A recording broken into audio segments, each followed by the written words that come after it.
Merci de nous suivre partout à travers le monde sur votre chaîne préférée Prestige TV pour vous informer. Au sommaire de cette édition, projet de mise à l'échelle du modèle des écoles sensibles au genre pour l'équité et le succès des filles. Le Forum africain des femmes pour l'éducation tient un atelier du 17 au 26 octobre 2022. Et puis, l'école élémentaire Petit Thiali est délocalisée à Kerfanta.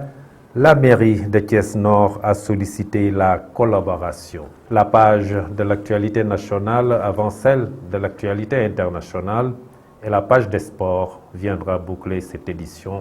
Dans un court instant, le développement.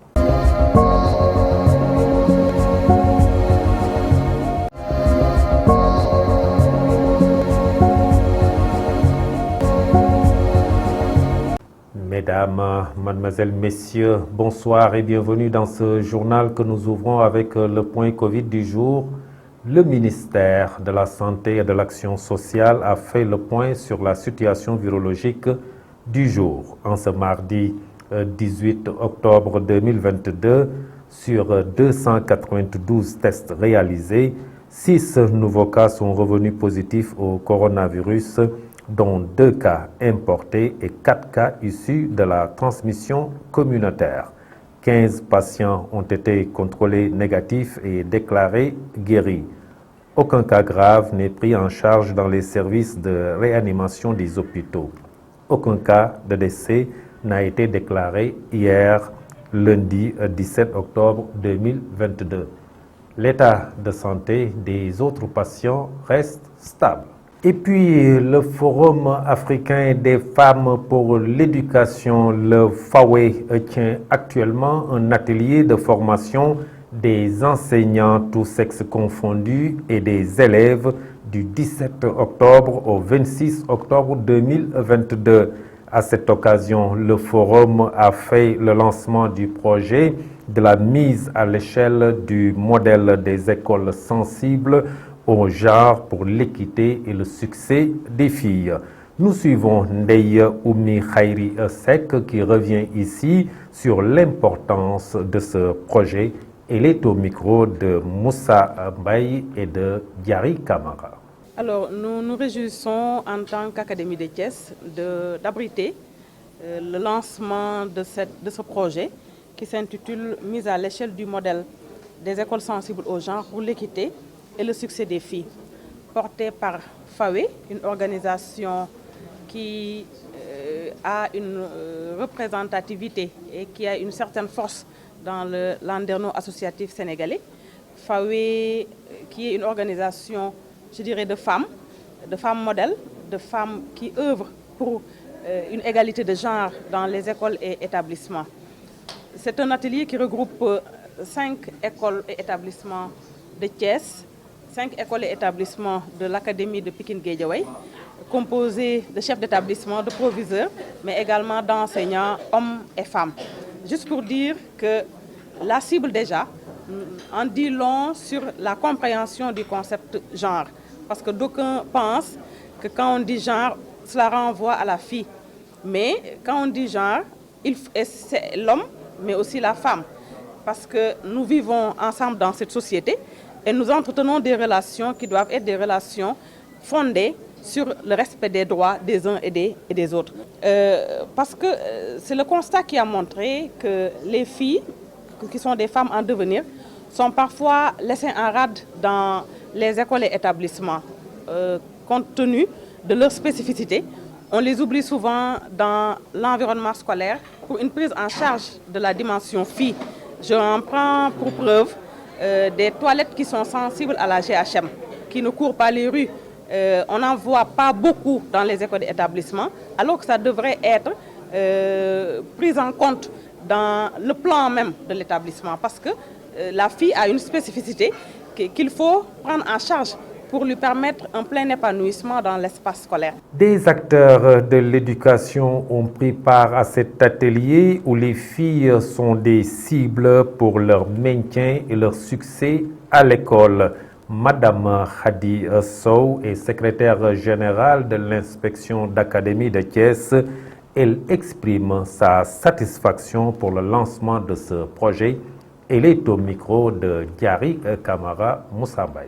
Donc, il s'agit du projet de mise à l'échelle du modèle des écoles sensibles au genre pour l'équité et le succès des filles.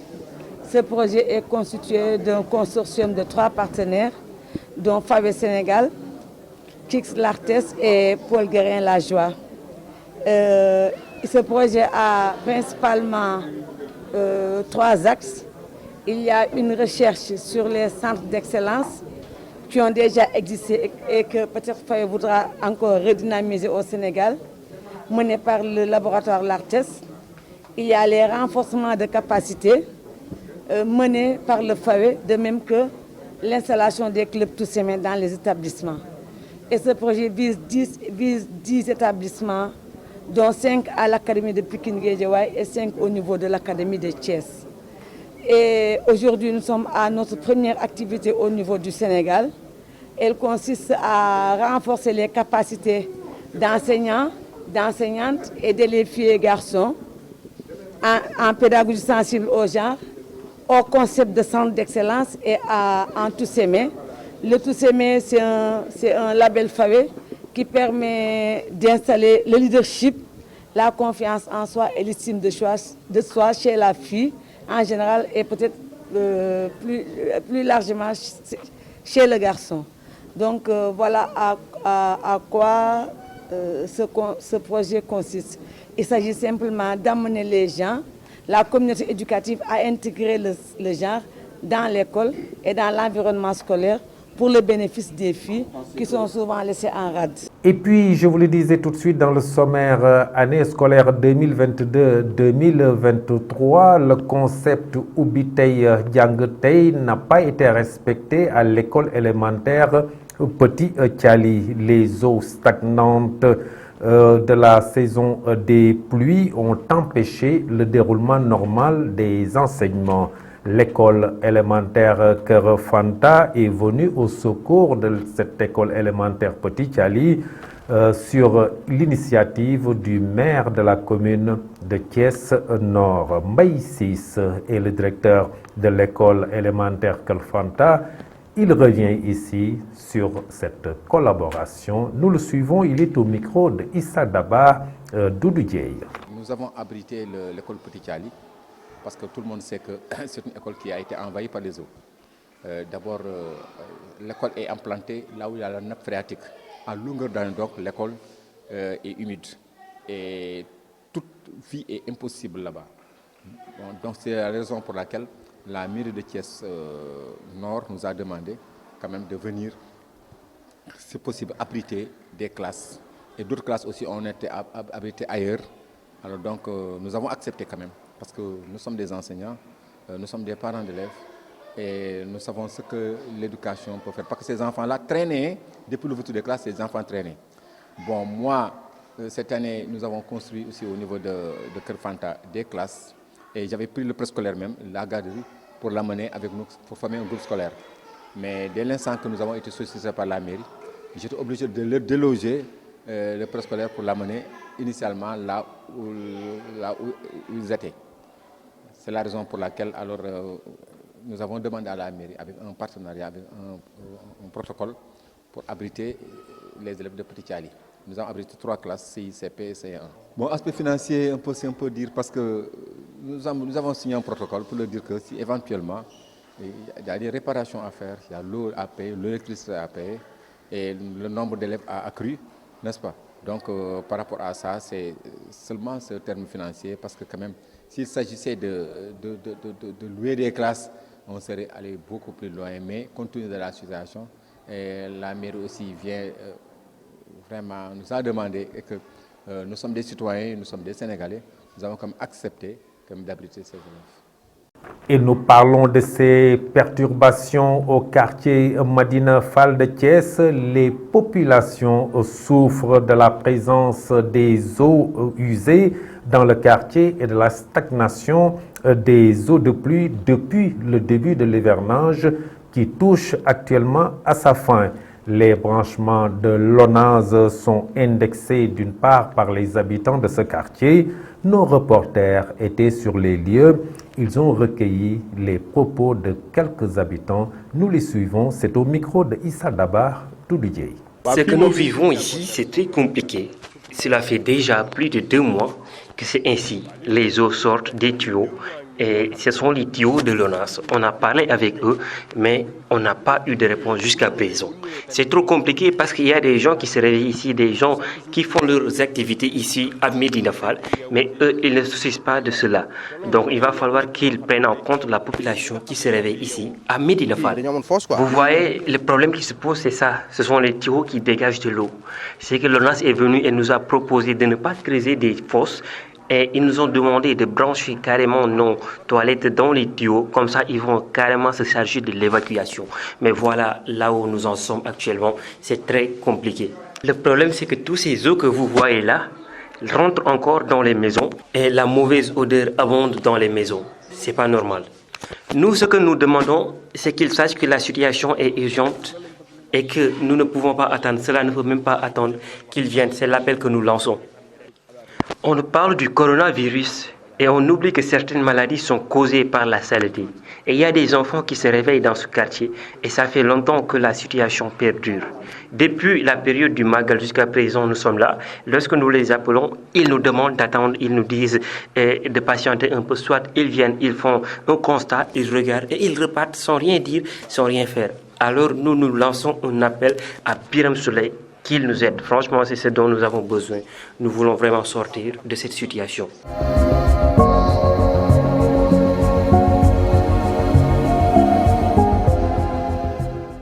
Dans cette page de l'actualité nationale, grève de l'intersyndicat du secteur primaire, les travailleurs ont décrété 48 heures renouvelables. La page de l'actualité nationale porte la signature de Mam Biram Sissegaï. L'actualité nationale, Kolda, renforcement justice fiscale des femmes, le forum civil dote les enseignantes en moyen de lutter contre la corruption et le flux financier illicite. Le forum civil et les réseaux sociaux des femmes enseignantes de Kolda font cause commune pour contribuer à la réduction des flux financiers illicites et la corruption dans l'exploitation des ressources naturelles. Ceci pour permettre au pouvoir public de mobiliser assez de ressources pour assurer la fourniture des services sociaux de base tels que l'eau, l'énergie, l'éducation et d'autres infrastructures de base qui sont des dépenses essentielles pour l'épanouissement des populations. Parlons autre chose sur la tournée de sensibilisation vue du président Ousmane Sonko, chef du PASTEF. Dans une déclaration faite ce samedi 15 octobre 2022, Ousmane Sonko est revenu sur plusieurs points de l'actualité. La crise mondiale a d'abord été abordée allant de la pandémie à la guerre en Europe, mais aussi la stratégie de déstabilisation du continent entreprise depuis des années d'indépendance par les anciens colons. Mais il a aussi mis l'accent sur la tournée de sensibilisation prévue demain pour rencontrer les populations des 16 communes du département de Mbour. Terminons avec la grève de l'intersyndicale du secteur primaire. Les travailleurs décrètent 48 heures renouvelables à partir de ce mardi. Les travailleurs du secteur primaire de la fonction publique maintiennent la pression sur le gouvernement et remettent un mot de 48 heures renouvelables à compter de ce mardi 18 octobre 2022. C'est la décision issue de leur rencontre d'hier lundi à Diamniadio. Ces travailleurs réclament l'abrogation de l'arrêté ministériel pris par Abdoulaye Daouda Diallo, alors ministre des Finances, portant suspension de leurs indemnités appelées primes internes. C'était tout pour l'actualité nationale.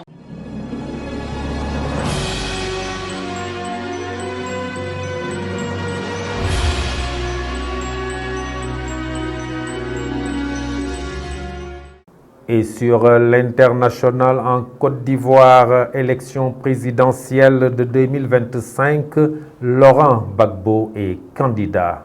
L'international, c'est avec Ramatoulaye Cissé. Démarrons l'actualité internationale au Mali. Les casques bleus de la mission multidimensionnelle intégrée des Nations Unies pour la stabilisation au Mali ont été tués ce 17 octobre lorsque leur véhicule a percuté un engin explosif improvisé lors d'une patrouille de recherche et de détection de mines. L'accident a eu lieu dans la région de Kidal et la nationalité des victimes n'a pour le moment pas été révélée. Cet incident a également fait 4 blessés graves parmi les casques bleus, informe la MINUSMA. Toujours depuis l'installation de la mission en 2013, les IED ont arraché la vie à 74 soldats de la paix. En Côte d'Ivoire, Laurent Gbagbo est candidat à la présidentielle de 2025. Il l'a annoncé lundi 17 octobre, alors que son parti, le Parti des peuples africains, Côte d'Ivoire, PPACI, souffle sa première bougie. Il en a profité pour revenir sur les problèmes qui touchent les Ivoiriens en cette période de crise et les dossiers des 46 soldats ivoiriens détenus au Mali. Terminons l'actualité internationale en Libye. La porosité des frontières africaines, notamment celle de la Libye et le Sahel, tout entier continue de constituer un véritable handicap à la libre circulation des personnes et des biens. Face à une telle situation, les migrants irréguliers qui empruntent les routes pour rallier les grandes villes européennes constituent l'une des véritables cibles et des victimes des groupes armés qui constituent de dicter leurs lois le long des frontières. La preuve, 9 migrants africains ont été sauvés par l'armée libyenne après avoir été enlevés contre un rançon par un passeur dans le village de Nasma au sud-ouest de la ville de Bali Walid. Mesdames et messieurs, c'en est tout pour l'actualité internationale.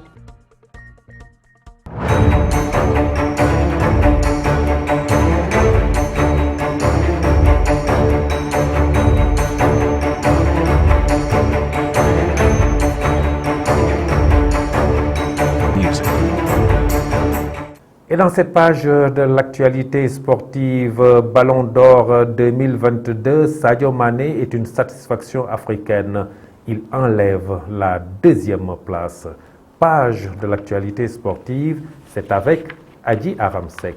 L'actualité sportive que nous démarrons en parlant du Ballon d'Or 2022. Grand favori des bookmakers, Karim Benzema a remporté son premier Ballon d'Or au Théâtre du Châtelet à Paris, devançant le Sénégalais Sadio Mané et le Polonais Robert Lewandowski. L'attaquant des Lions Sadio Mané, absent dénominé de l'édition précédente, qui va sans doute se consoler avec une position jamais acquise par un joueur africain depuis 1995 avec George Weah, qui a pourtant abouti une saison du côté de l'Angleterre avec son ancien club Liverpool et chez les champions d'Afrique, le Sénégal. Toujours dans le cadre du Ballon d'Or 2022, le gardien sénégalais Edouard Mendy a terminé 4e du classement au trophée Yachine, récompensant le meilleur gardien de la saison. Thibaut Courtois a été nommé meilleur gardien du trophée Yachine 2022, récompensant le meilleur gardien de la saison, écoulé devant Alisson Becker de Liverpool, Ederson de Manchester City et Edouard Mendy de Chelsea. Le gardien de Chelsea, qui avait fini 2e en 2021 derrière Donnarumma,